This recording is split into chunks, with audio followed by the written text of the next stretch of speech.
So let's look at another application of these special right triangles and triangles in general. And we're going to tie it into sine, cosine, and tangent. You're going to see how in a minute here.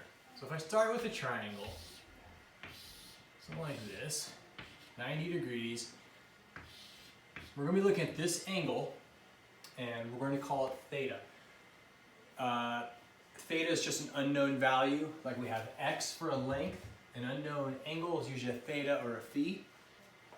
So let's back up a couple steps and let's look at the Pythagorean theorem. The Pythagorean theorem said one side plus the other side equals a square. So it says something like this: a squared, or a, b, and c. It said a squared plus b squared equals c squared.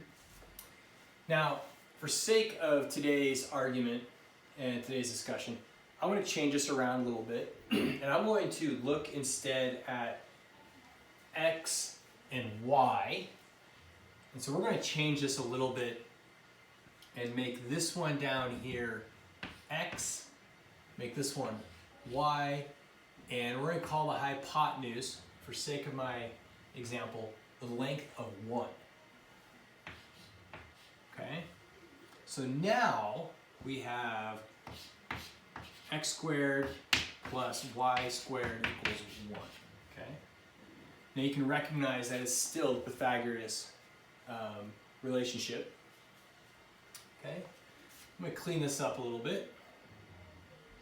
Like that. Pull that off there.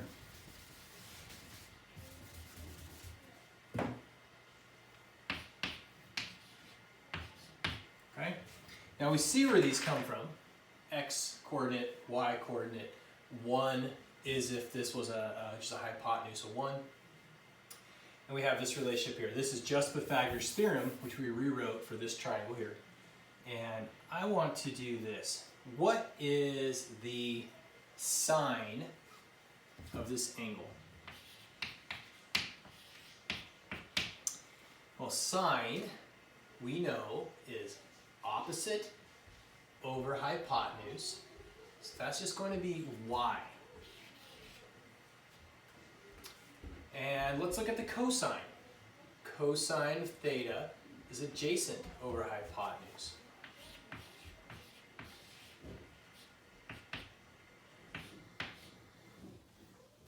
Okay. Now we're going to do I've been working up to, we're going to do a little substitution. This is y. It's y squared and y. So I'm going to substitute this one down here. And I'm going to substitute the cosine for right there. Let's see what we're going to get. We're going to get cosine theta squared plus sine theta squared equals 1. What we have just derived is called the Pythagorean identity.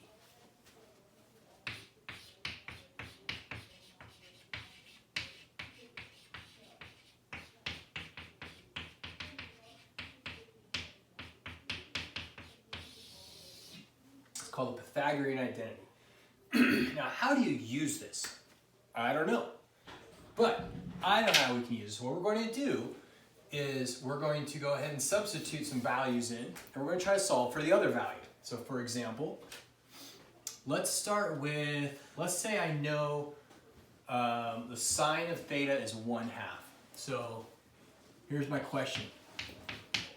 If sine of theta is 1/2, what is the cosine of theta? Well, we can solve it using this relationship. Cosine squared plus sine squared theta equals 1. Now, before I go too far, we need to talk about some notation. Now right here, we said sine theta squared, or cosine theta squared. This is the same as this. Cosine squared theta plus sine squared theta. So So you will see it written both ways. This is the common way, and this is the way I typically will write it. Okay? So, let's go back to my question is, if sine theta is half, what is the cosine of theta? So, let's give this sucker a try. So, I know that sine squared theta plus cosine squared theta equals 1. And if sine theta is 1/2, what's cosine theta? So it's going to be 1/2 squared plus cosine theta squared equals 1. You see 1/2 squared is 1/4. 1/4. So I'm going to subtract a fourth from both sides.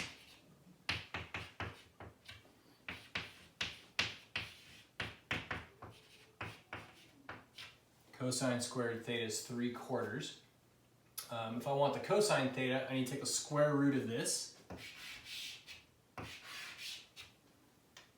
That square and square root cancel, and I get cosine theta is root 3/2. Okay, you can check the work of this by squaring this, adding it to here. Okay, and you will see that sine squared theta plus cosine squared theta is 1. So now we've just determined cosine of